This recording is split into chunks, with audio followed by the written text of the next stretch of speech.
Hello and welcome to this webinar about the Emerging Urban Leaders Programme. Thank you very much for joining today.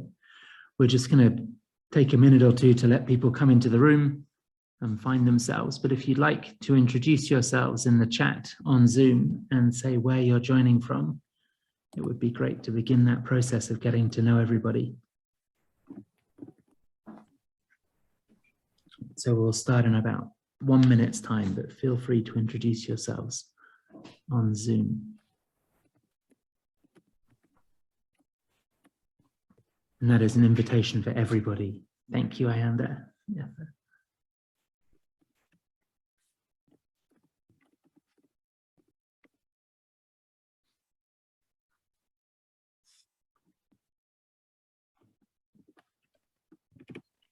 We'll be recording this session as well, if that's okay with everyone, because we know a lot of people have signed up for it so that they could get the recording afterwards.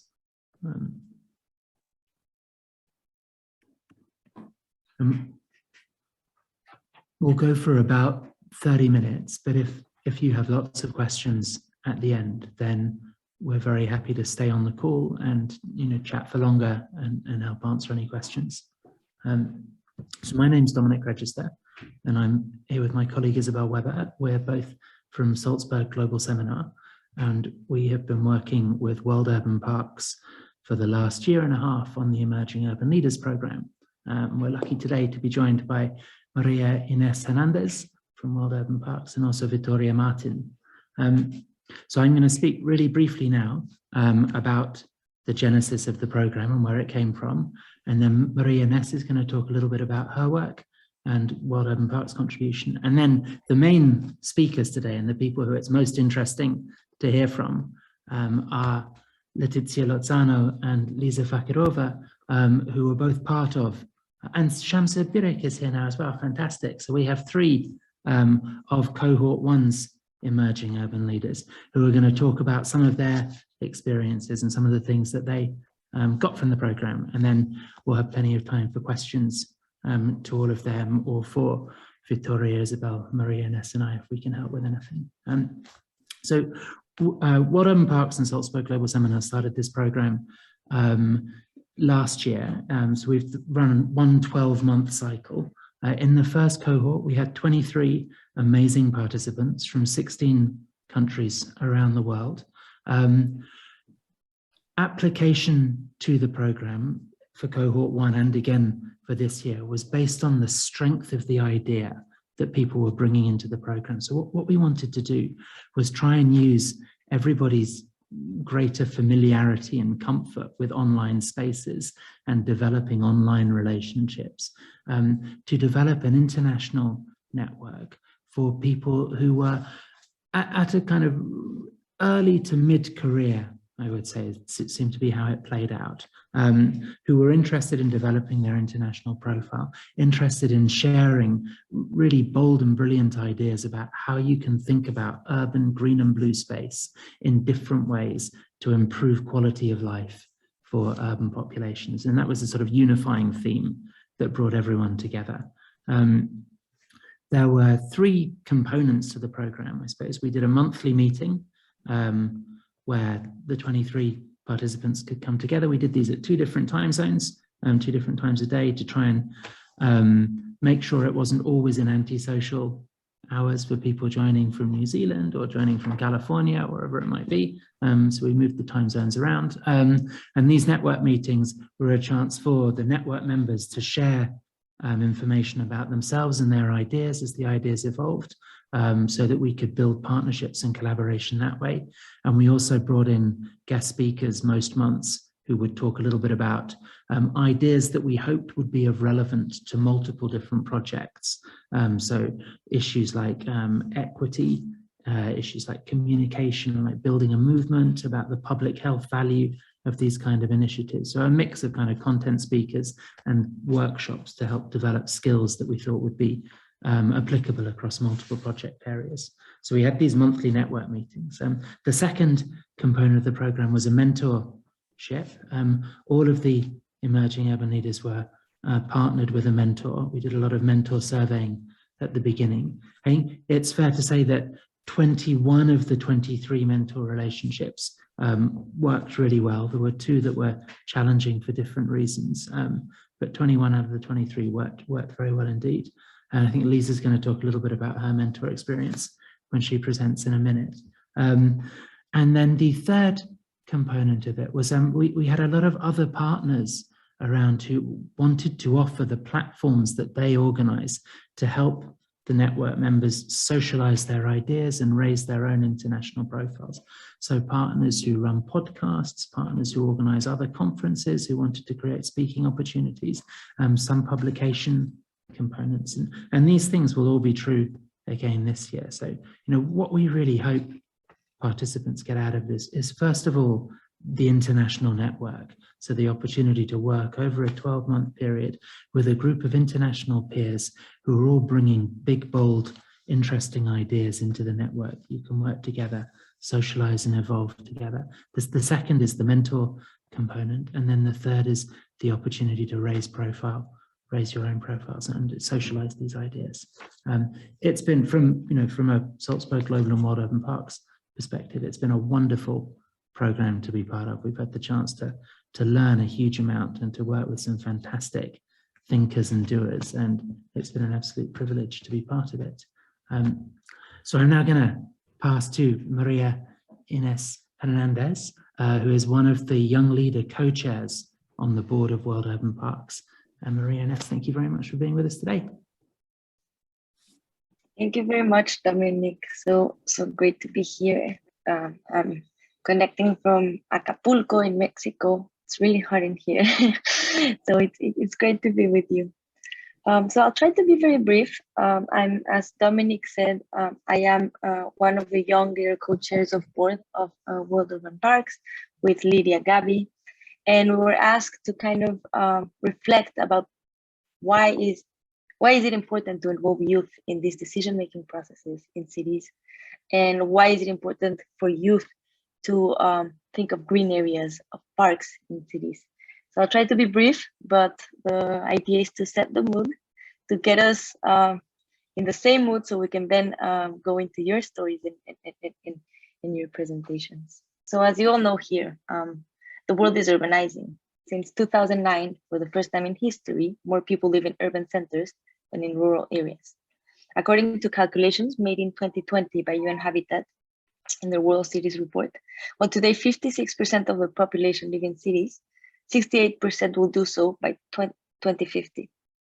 Although there is still no clarity on the demographic impact of the COVID pandemic, for the medium and long term, studies indicate that the world population will be of 9.9 billion by 2050. So 68% of that 9.9 billion will be living in cities. This means that the current rate of urbanization is equivalent to building a city with a population of London every 7 weeks until 2050, according to the Nature Conservancy. Furthermore, the pressure of urbanization today is geographically unevenly distributed, challenging particularly the Global South, where 96% of future urban growth will occur. As you know, also the Global South is the subject of much more inequalities than only this. In this context, decision makers and conservationists worldwide face both the challenge and the opportunity to ensure and promote sustainable urban development, where the basic needs of a growing number of people are met without compromising the health and biodiversity of our ecosystems. So in a nutshell, the world is becoming increasingly urban, and this is both a challenge and an opportunity for decision makers. This is particularly both a challenge and an opportunity for youth. Why? Because these youth will live in these cities. These youth today are these cities. Decisions in cities today are shaping the world for future generations. In terms of health, of climate change, the role of nature in children development is increasingly undeniable. Green areas are crucial for better development in education, for health, for leisure, for safety. But these urban planning decisions are also shaping the world for older generations, and let's not forget that. Cities today face a great challenge of accessibility of green spaces for elder people who benefit so immensely from green areas and spaces. This in terms of health, both mental and physical, leisure, safety, to name a few. So youth must be given the space to engage in urban decision making, but we also need to remember that to give a space is not enough. We must enable the conditions for often marginalized voices to take up this space, change this space, reframe, rethink, improve, own this space. Also, youth must have a voice in these decisions, but we also need to remember that the youth must be heard. The voice is not enough. Youth must be heard with humility, with open heart, with collaboration. In a nutshell, intergenerational, intersectional, inclusive, diverse, collaborative, courageous thinking is the way to co-build and co-imagine the parks and cities we want for our future. Thank you very much, and I'm looking forward to hear all of your presentations.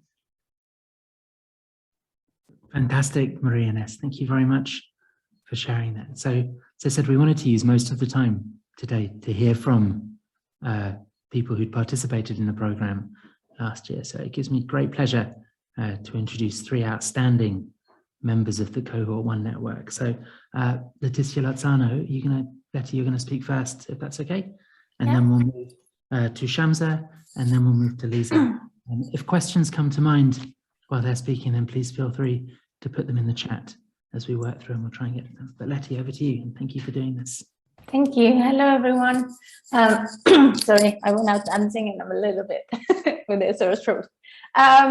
So my name is Leticia Lozano. I'm dialing in from Mexico City today, and I was part of the first cohort. And so I am the co-founder and director of a studio called Masia Studio. We are an architecture practice based in Mexico City, and our goal or our objective is to transform cities into child-friendly cities, into child-friendly spaces, into child-friendly places. So we work a lot with children, with communities in the transformation of the surrounding environments. The project that I applied with to the cohort was to create, we are for-profit, so I applied to create an arm or understand how could I transform my company into a social enterprise. Because, as Maria Inés said, there are a lot of challenges, of course, in Mexico and in the global south, that mean that not many communities or disadvantaged communities have access to work with architects or designers that have the perspective of transforming areas, neighborhoods into child-friendly urban environments. So the whole idea was to create ways that we could raise money, not transform ourselves into an NGO, but raise money to create different projects. So that was my main project. And then through the program, I was able to create a path to do this.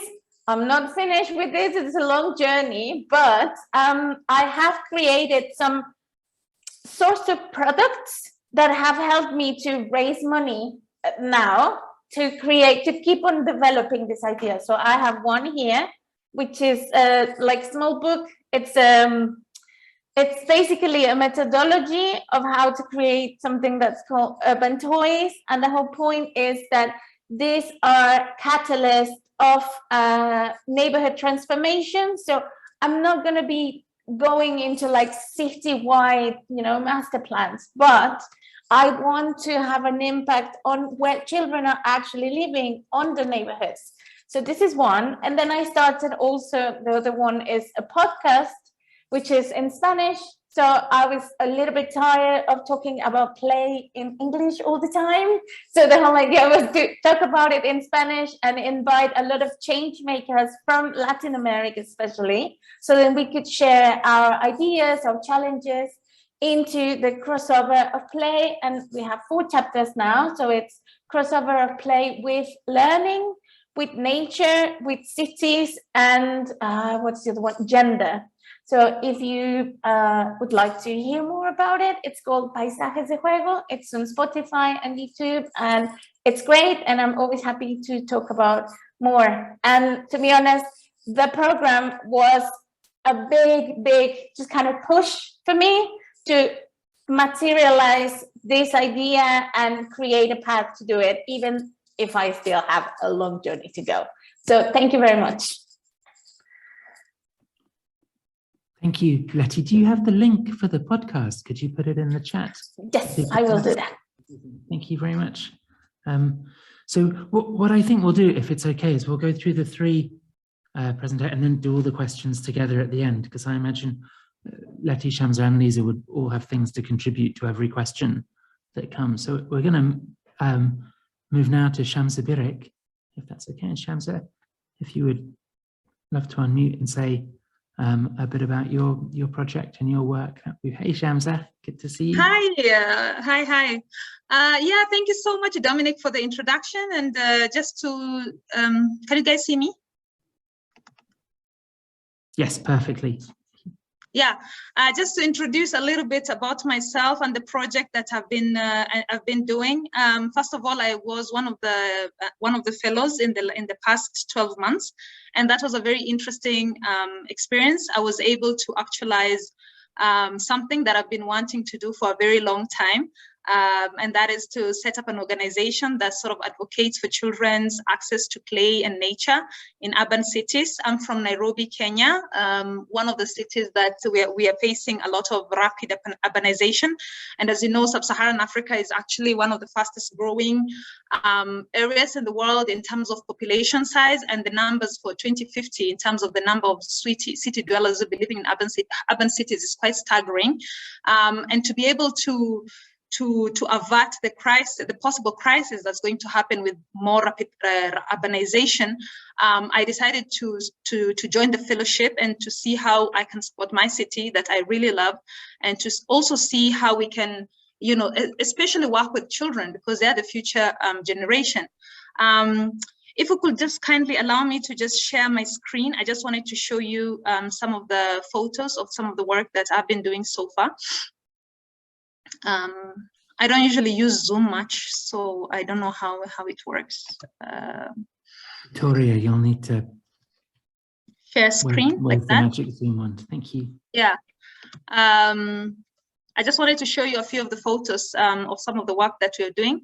So through the fellowship, maybe I could just explain a little bit more.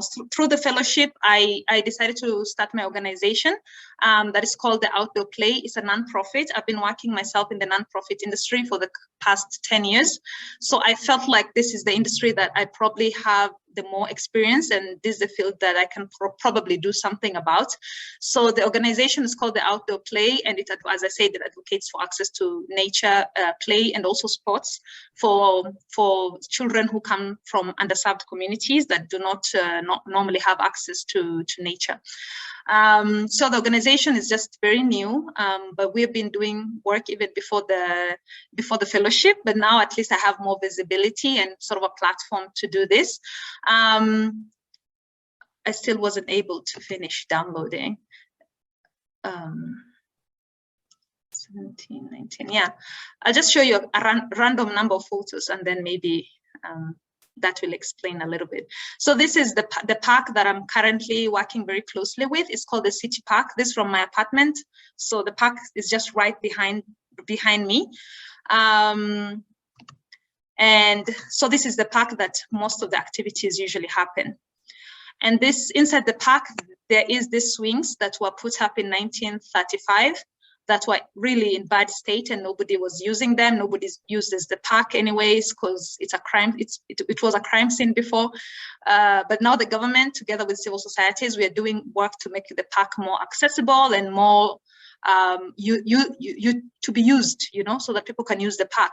So these swings, we were able to also see how we can rehabilitate them so that the kids can come.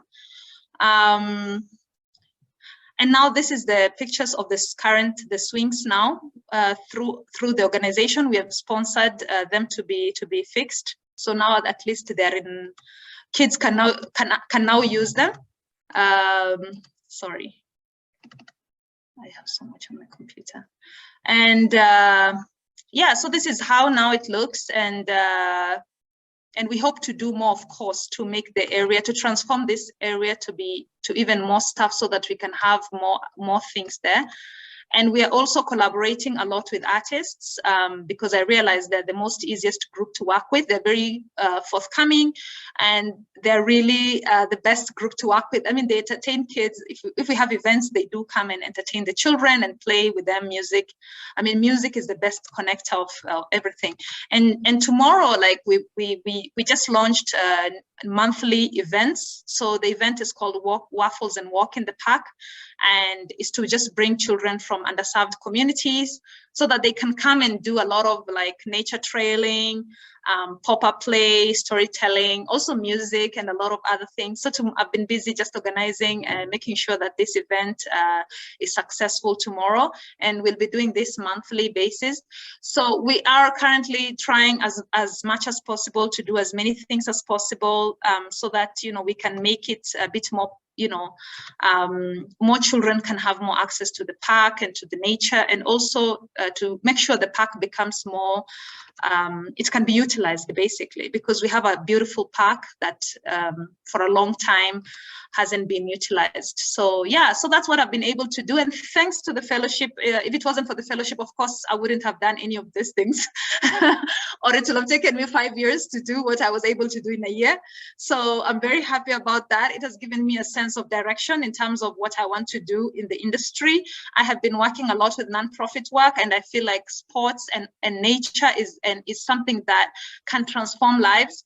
It can change lives, and it's low cost investments. It doesn't need a lot of money to do this kind of work. So I'm very grateful to the Emerging Urban Leaders Fellowship, to Wild Urban Parks, and to Salzburg Fellowship for the opportunity to be able to do this. So I'm very grateful. And of course, I really encourage you all to make your applications and to join this program with a lot of zeal, because you can do so much more.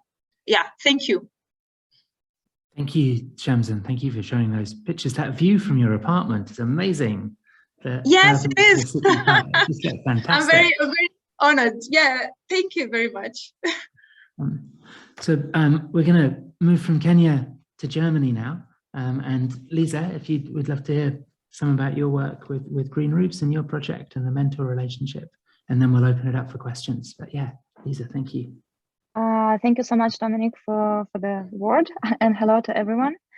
And I'm an urban researcher and urban manager in the field of urban green infrastructure. Currently, I'm in Germany, and my focus of the project was on the implementation of the green accessible gardens on the tops, so basically on the rooftops.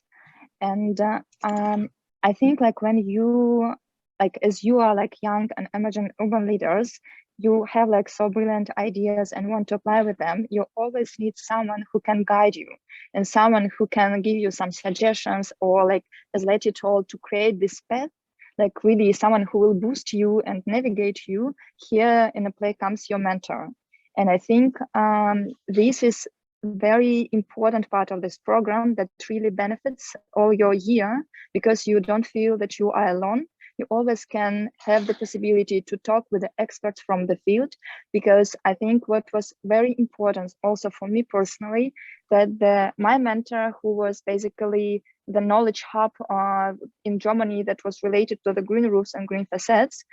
So first of all, there's accessibility for the knowledge. I mean, because then I was much more easy to find the data, to understand, because they was like the main organization and still the main organization who are dealing with these questions. And for that, I'm really, if I will just scale from 1 to 10, how that was matched for me, that was 11 really. So I'm like really very grateful because it was like very, very perfect match. And the second thing I should say, that it is not only the access to the knowledge, it's also access for the contacts, of course. Because when your host is already an expert in your field, he also have his own network, and then you have this fast track of this communication with the other people. The other thing that I also want to say, for me personally, was very good, because then you have this possibility to collaborate with your host organization. So it's not only that you are like just like a student, or I don't know, like just like someone that just coming, don't know anything. So you all have your background and expertise. So you're already an expert in your way. And so that's how you can also contribute to their job, and they can help you and support in your projects. And also, I think it's also, there are a lot of possibilities, for example, to participate as an expert, or also like or to help for the organization of different conferences with your host organization that will be relevant to your project. And also that's how you can broaden your network. And also for me, for example, in the future, it will be possible to have some publication in the magazine that they are producing. So that also can be accessibility for the articles production or together with the experts. And that's how you can also bring your ideas to the field. So more broader people will know about your ideas and projects. And I think also just like when you are doing 1 year long project, it's also very important that someone can share your ideas. So because then you are not alone, you have like this support constantly. And I think it's not only from the mentorship side, it was also very good from the side of basically in general of the program. So that because we have like this each month meeting. And one maybe last point that I want to say, that there was a possibility not to communicate only with your specific host, but also with the host of different participants, other people from the cohort. And I think that was also a very brilliant thing, that it was so diverse and like a lot of input from different people. And I think that was like really very significant in this. So that was much more beneficial. So that's my experience. Thank you so much. Thank you, Lisa. So you can hear we've got three of the 23 participants from cohort 1, but really different backgrounds, some points of contact with the projects, but also a lot of variety. And yeah, thank you to the three of you for for sharing all of that and speaking so positively about the experience. So we'd love to open it up for any questions that anyone on the call may have, either for for us from the organizing side, or more likely and more usefully for the emerging urban leader participants. Are you taking, can you hear me? Yes, Melody, yeah, we can. Oh, okay. Okay, great. Well, thank you so much. I mean, such inspirational words and images, and just, I feel like I'm more global, just a little bit more, just from this meeting today. So thank you, Dominique, and your speakers. I was curious about a little bit more about do you see, and you give more information about an in-person gathering? Do you see that, now that with things changing, and probably will always be changing with the pandemic, can you give us a little bit more information about a possible in-person meeting?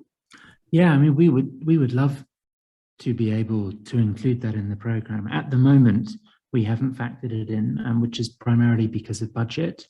Okay. That we haven't got but what we would, we're continuing, both World Urban Parks and Salzburg Global are continuing to look for other partners who could come into the program, who could put some money behind that kind of initiative, because that would be a fabulous thing to be able to offer. What we do know is that World Urban Parks' World Parks Congress will happen in Mexico in November of this year. And so there'll be the opportunity to attend that and participate in it. But what we don't have at the moment is the kind of funding to help cover the costs for that, but we're working towards it. Letty, do you want to come in as well? And the program is wonderful, regardless of in person. I mean, it's to me, my interest is beyond just sort of the physicality of it, Yeah. But I do appreciate this information, and thank you so much. I just wanted to say that I have been a fellow of the Salzburg seminar in person, like in presence in Salzburg. And I think Dominic and Isabel and all the team have done a fantastic work to replicate the feeling of being together and being mischievous together. So I would say, even though, yes, we need to adjust to the pandemic and being online, what they have created was very close to being together physically. Thank you. And that was definitely one of the things that we were keen to sort of contribute to and try and explore, is when you have a core group of people who are meeting for a fixed amount of time every month? Can you build connection and relationships and partnerships and the idea of kind of collective agency in a similar way to what you can achieve when you have a group of people working really intensely together for 5 days or something? But yeah, it would be brilliant to be able to merge the two, and we hope that it'll be possible. Ayanda, thank you. Thank you so much, and hello everyone. It was so wonderful to hear all your stories, and I must say I've been wanting to join the program, but last year it was very hectic for me because of a program that I was starting. But I know people who have been to Salzburg who are doing a wonderful work. So like Titebuho, and there's another one, Beking Kosimoyo. So really wonderful people. And I wonder if you go back and check the impact of the program, like after a couple of years, not in terms of like your last batch, but like people who have left like a long time ago, like those ones. But my question really is about this host organization and the mentorship program. If you can say something more about that, which I think is wonderful, and maybe is one of the things that are like drivers of success in terms of like the nature and how the program is shaped. Thanks. So I could say a little bit to that, and then Lisa, maybe you could talk a little bit more about your specific mentor experience, if that was all right. But so what we did last year was we had a fairly detailed survey for all of the participants in the network about what they would like to get from the mentor relationship and the kind of mentor that they would like. So are you looking for someone in the same sector? Are you looking for someone in the same country as you? Do you have a gender preference in mentor? Are you looking for someone who is, kind of like a peer mentor, or someone who is older and more established? And lots of questions like that. And then we also had a pool of people who we had been in touch with before the program started, who we thought would be interesting potential mentors. And then we had a kind of matching process, and we had a sort of semi-structured first conversation between the mentee and the mentor to help both sides work out whether it was the kind of relationship that they were looking for, and to agree on some, on the kind of frequency with which meetings might happen.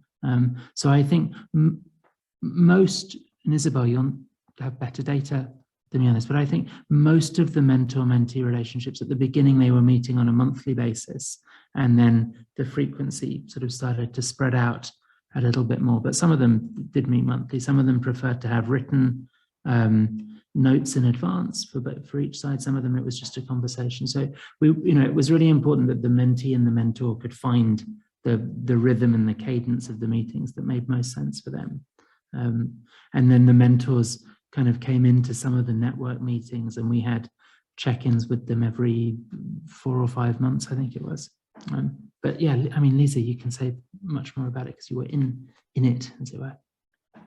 Yeah, basically I can say the same thing. So at the beginning, I think it's very important in the beginning when you're applying with your project to understand what exactly you want from your mentor, and to say that directly to him, what exactly you need.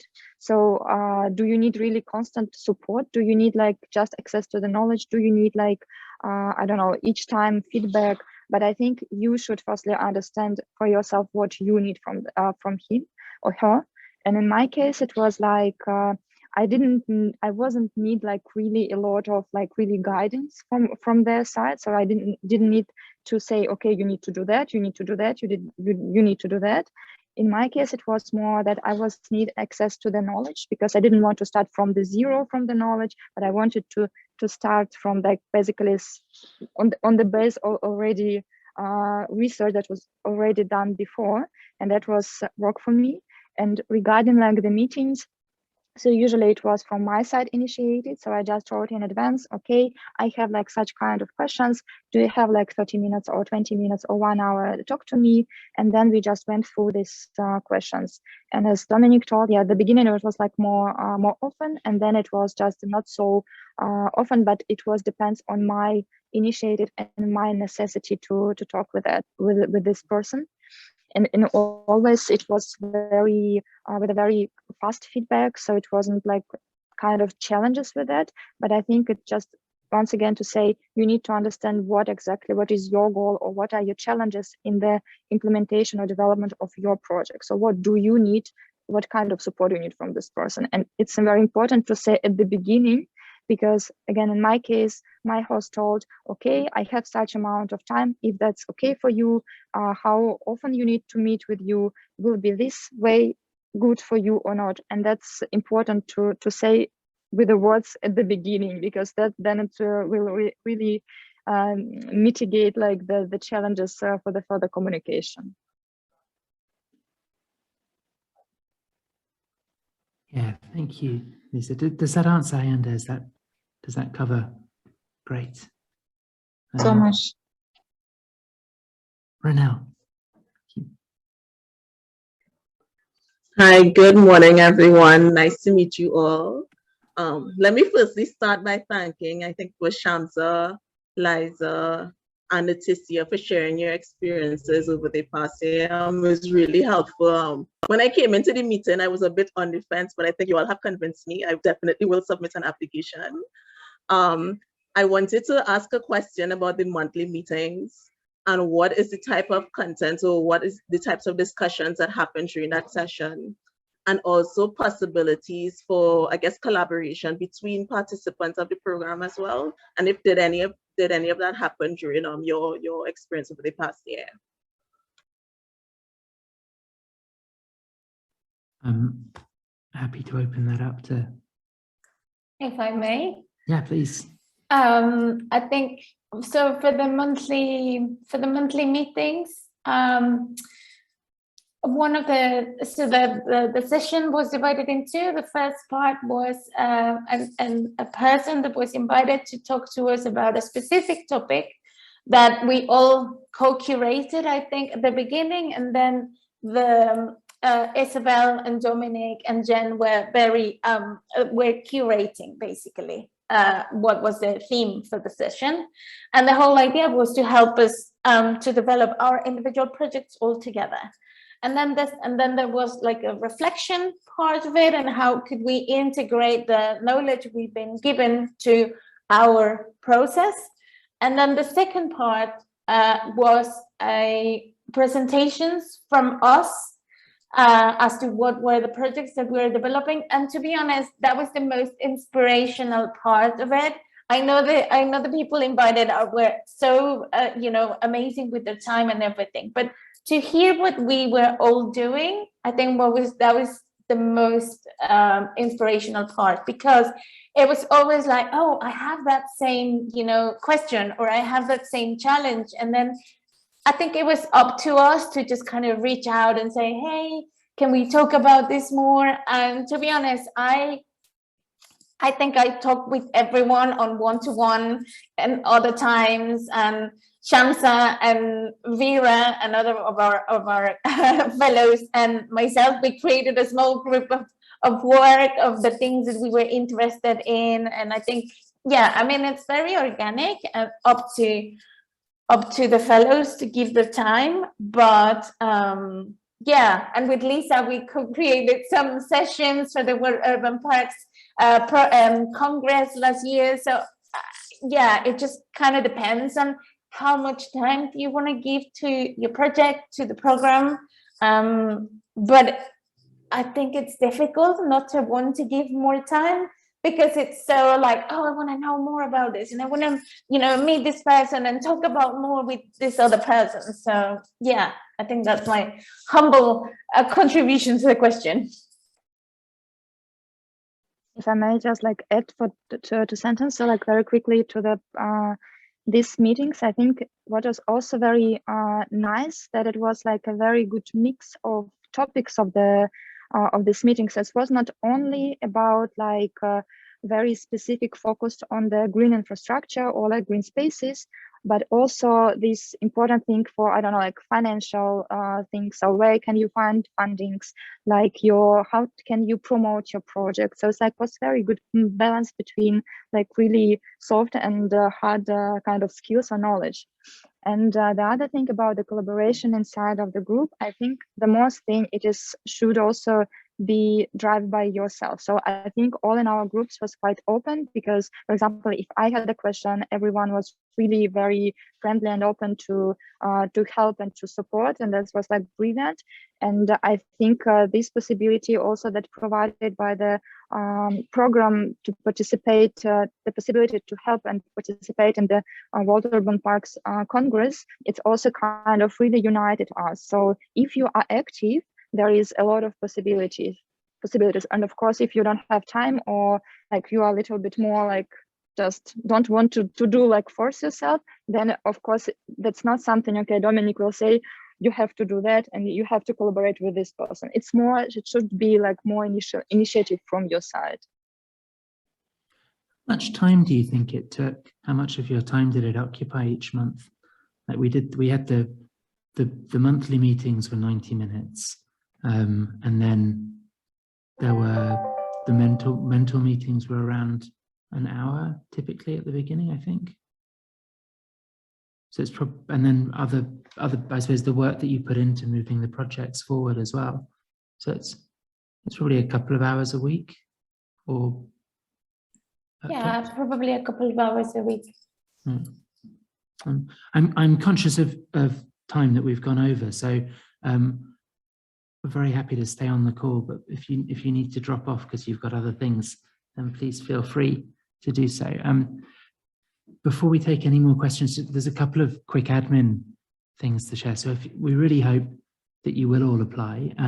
The application deadline is the end of March, so next Thursday, I think it is. If for any reason that's going to be challenging, but you're really keen to apply, then please do get in touch with us and let us know that the application is kind of pending and coming soon. Thank you, Isabel, for sharing that. And then we'll use April to go through all the applications and start making the selection. Everyone who is involved with cohort 1 is going to be involved in the selection of cohort 2. So we have this kind of great global network who are helping us with that. And then we'll be in touch with everyone in May to let you know how the process is beginning, and we'll then start the mentor matching and things like that. We're taking 30 people. We can accept 30 people into the program this time, so it's slightly bigger. And then the idea is that the monthly meetings begin in September, and we'll run for a calendar year from there. So if there are any more questions, this would be a great moment to ask them. Otherwise, I say thank you very much indeed to everyone who's joined the call, and particularly to Shamsa, Letty and Lisa for sharing all of your experiences and helping with this. And Maria, Ines, and Victoria and Isabel, thank you so much for helping with it all. Great. Well, stay safe and well. And we very much hope to hear from you all next week. Bye-bye. Thank you. Bye-bye. Bye-bye. Thank you. Thank you, Bye. Giles.